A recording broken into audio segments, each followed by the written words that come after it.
Rate of change of quantities का question आपके सामने है। एक बार क्वेश्चन ध्यान से पढ़ लीजिए। Sand is pouring from a pipe at the rate of 12 centimetre cube per second. The falling sand forms a cone on the ground in such a way that height of the cone is always equal to 1/6 of the radius of the base। Last में जो question क्या बोला है, how fast the height of sand cone increasing when the height of cone is 4 centimetre. Question के अंदर क्या क्या लिखा हुआ है ध्यान से पढ़ लिया आपने। अब शुरू करते हैं क्वेश्चन। जो रेत है वो पाइप से गिर रही है और एक कोन जनरेट कर रही है ग्राउंड के ऊपर, और इस तरह से बना रही है कि height of the cone is always equal to 1/6 of the radius of the base. और क्या दिया हुआ है, जो rate of change of volume है dV/dt वो भी दिया हुआ है 12 क्यूबिक सेंटीमीटर पर सेकेंड। ठीक है, दो चीज दी हुई है और निकालना क्या है थर्ड चीज, how fast the height of sand cone increasing.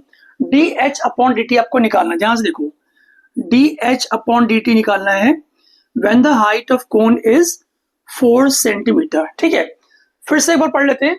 आपको dV/dt दिया हुआ है और दिया हुआ है height is always 1/6 the radius of the base, और निकालना है how fast the height of sand cone increasing when the height is 4 centimetre. सबसे पहले वॉल्यूम ऑफ कोन का फॉर्मूला लिखते हैं हम लोग। What is volume of cone? It is equal to 1/3 pi r square h. आपको करना क्या है, आपको dH/dt निकालना है, यानी कि राइट हैंड साइड पर हाइट का ही फंक्शन होना चाहिए, है ना। रेडियस को हाइट की टर्म्स में कन्वर्ट कर लेते हैं पहले।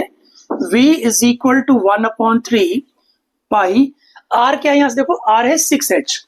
अगर h 1/6 r है तो r क्या होगा 6h हो जाएगा।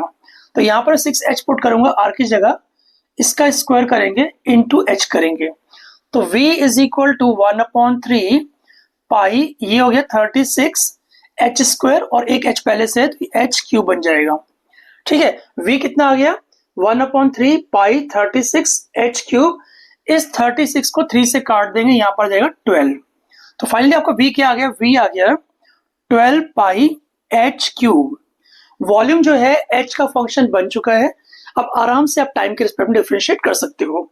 तो dV/dt लेफ्ट हैंड साइड पर आएगा और राइट हैंड साइड पर आएगा 12 पाई, तो कांस्टेंट है, h क्यूब का डेरिवेटिव होगा 3h स्क्वायर dH/dt, क्योंकि हम लोग टाइम के रिस्पेक्ट में डिफरेंशिएट कर रहे हैं। ठीक है ना। आगे देखो dV/dt कितना दिया है, ये आपको 12 दिया हुआ है। तो एक काम करते हैं, जहां पर dV/dt है ना यहाँ पर 12 रख देते हैं। 12 is equal to 12 pi into 3h square dH/dt। आपको तो dH/dt ही चाहिए ना, तो एक काम करो, देखो dH/dt is equal to 12 upon, ये पूरा जाएगा 12/12 पाई 3h स्क्वायर। h कितना दिया हुआ है, h आपको 4 दिया हुआ है, तो आपको निकालना है dH/dt when h is equal to 4 centimetre. तो जो आंसर आपका आया है इसके अंदर h की जगह 4 पुट कर दो। 12 पाई 3h अगर 4 हो तो h स्क्वायर बन जाएगा 16।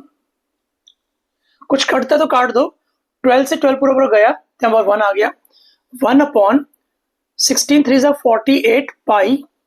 अब क्योंकि आप लोग निकाल रहे हो हाइट का रेट ऑफ चेंज टाइम के रिस्पेक्ट में, तो हाइट क्या होती है सेंटीमीटर की टर्म्स में लिखते हैं इसको, और टाइम सेकेंड की टर्म्स में लिखते हैं। तो आपका आंसर क्या आ गया 1/48 पाई सेंटीमीटर पर सेकेंड। That's the answer. इस क्वेश्चन के अंदर आपको कहीं पर भी डाउट लगे तो आप कमेंट सेक्शन में कमेंट करके मुझसे पूछ सकते हैं, मैं आपको पक्का रिप्लाई करूंगा। Thanks for watching, bye bye.